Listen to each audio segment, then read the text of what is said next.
Well, you've been following all the budget issues we're having in City Hall. Lots is going on. You know, we've been trying for years to revitalize our inner cities, and we're continuing with that. I'm sure there's been a lot of progress made. But we've got someone here who's got some answers for us. This is David McDonald. He's written a wonderful book called Saving America's Cities.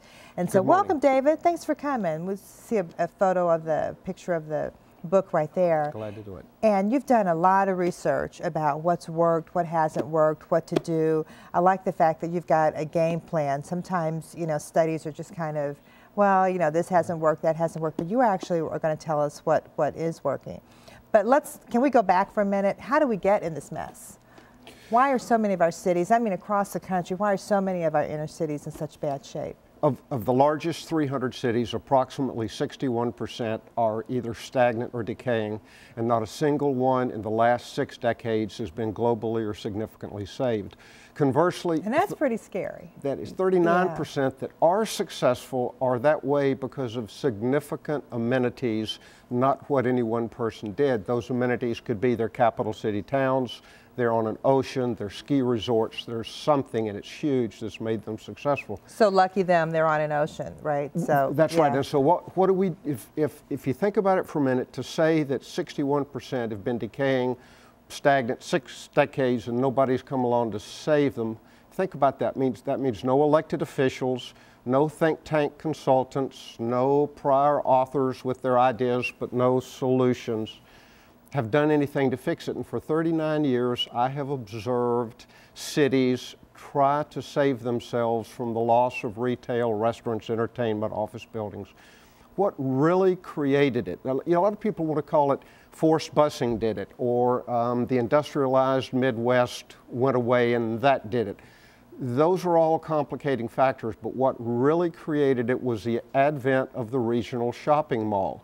In 1956, in Edina, Minnesota, the first 1 million square foot mall was built. The retailers that were in it were hugely successful, and that started the trend. And because it's convenient, there's free parking. We'll get to free parking. Okay. And so from Boston to Sacramento, over the last 5 decades, about every 2 or 3 years, a new shiny mall was built in one of the suburbs, and those malls went into what were then fledgling suburbs and created the municipalities, many of them today, took everything out of the cities because the cities were dated. And so you want to start to bring things back to the cities. Who do you go to? Well, sophisticated developers took everything out. You want to start bringing it back, you've got to go to sophisticated developers. Elected officials aren't trained to develop and redevelop cities, and that's what you're talking about. Not only that, if you're talking about the stagnant or decaying cities, the issues that need to be addressed are so huge. Elected officials can't do it. The world gets complicated. Half the people will like what they do, half won't, so nothing happens. So what you do is you have the CEOs of senior large corporations lead the charge, because elected officials won't buck them. But then the elected officials will circle around and think, well, these people have a vision, we need to join, we need to help them.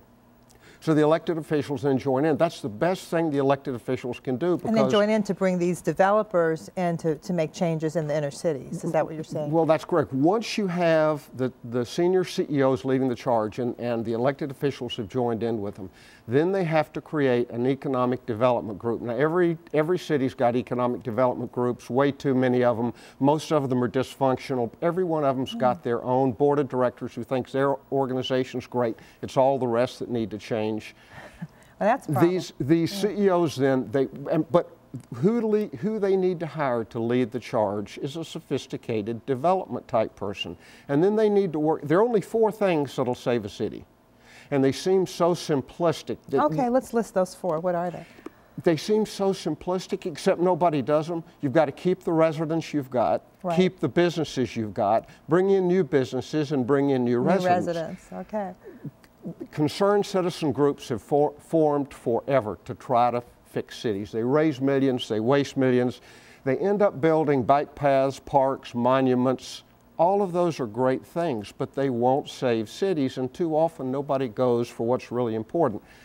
You should know that the best example in the whole United States of who has done it right, and I was halfway through the book when I found them, is right here in Cincinnati, Ohio. Oh, right. And it's called Yes. 3CDC, Cincinnati Yes. Center City Development Corporation. Another thing you might not know is if you look at Cincinnati over the last 9 years, you show a loss in population within the city limits. But what nobody might talk about is the last 3 years you've been gaining on it, so you've turned the curve. And in my estimation, 3CDC is responsible for the lion's share of that. And they're there every year to keep trying to do the right thing, to try to bring the elected officials in. They've got a sophisticated developer leading it, and what they've done since 2005 for this community has been huge. And if people just take a tour of the Gateway area and see I mean, there's market rate housing, and there are these wonderful condos, and it's really restaurants and shops. It's really beautiful. I mean, if you look at over the Rhine today, you can still see issues. But since 2005, they've leveraged over $250 million spent in this city.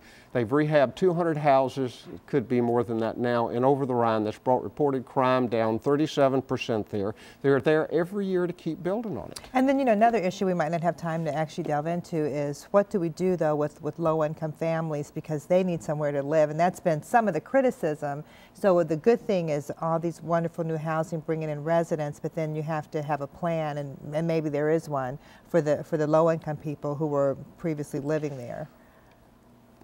Again, who probably can't afford elected officials, governments can't do it. By the way, I would strongly recommend for Cincinnati a strong mayor form of government, which you do not have. If you have a strong mayor form of government and you elect a weak mayor, you're no better off. You're going to have to come back and talk to us again, because we're out of time. Okay, we're out of time. I enjoyed and there's it. so much. So people read the book, and then let's have another discussion about it. Anytime. This Thank is you. really, really good food for thought, saving America's cities. I love the shout out to 3CDC. Thank Great. you so much. Thank you. You have to come back See you. soon. Stick with us. We'll be back in a moment.